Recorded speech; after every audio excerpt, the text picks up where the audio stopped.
I'd like to introduce our next speaker, Angel Charette, bargaining team member representative from Unit 3. Let's give her a round of applause.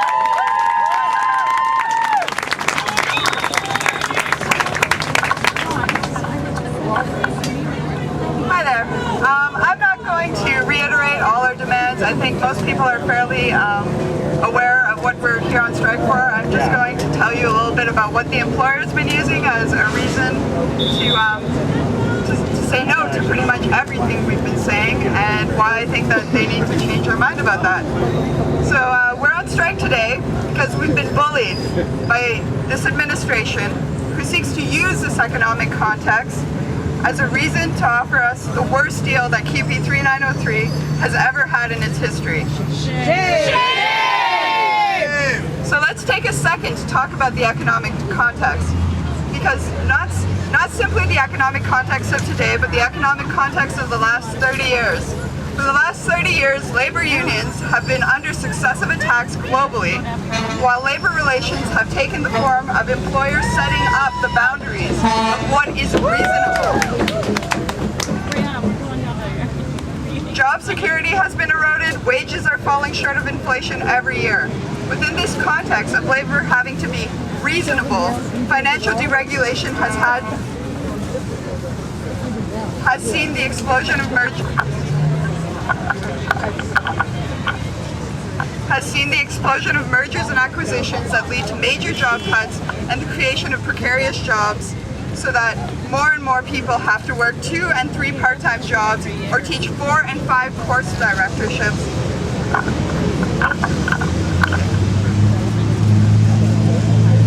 Test.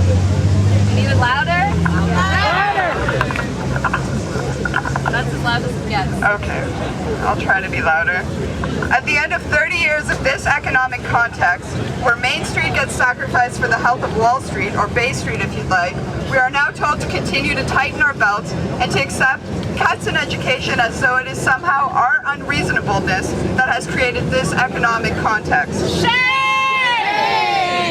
I think that we decisively need to send a message, not just here, but across labor and social struggles, that we have had enough of the reasonableness that others have defined for us, and from now on, we are going to be reasonable on our terms.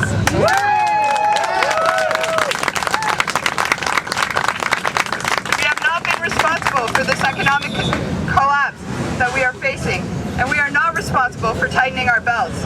We, as well as all of those who have been disadvantaged by the last generation of economic restructuring in favor of a very small elite, are now responsible for reimagining a different kind of economy. And that different economy involves job security and a promotion system for our contract faculty who give 15 and 20 years to the York community. It involves ensuring that people who are going to spend 6 or more years doing doctoral work here have poverty line wages, so that higher education is not only available to a privileged few, but is accessible to all. This accessibility needs to be dealt with not only through wages and minimum guarantees, but through greater childcare subsidies, so that parents can get through their education and are not disadvantaged in the workforce. It involves a functional employment equity program so that we don't perpetuate the sexist, racist, heteronormative, ableist societal structures that currently exist.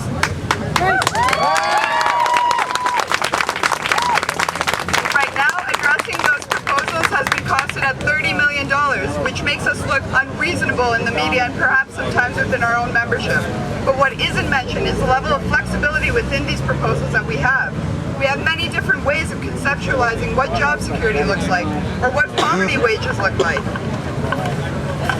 and what equity looks like. We've stated this many times to York's negotiators, and they're simply refusing to have a discussion about how we can come together and come to solutions to our key concerns and priorities. Shame! This last weekend, when they did talk to us a little about job security for Unit 2, the proposal that they are claiming addresses this issue, they simply gave contract faculty that were in the priority pool for 5 years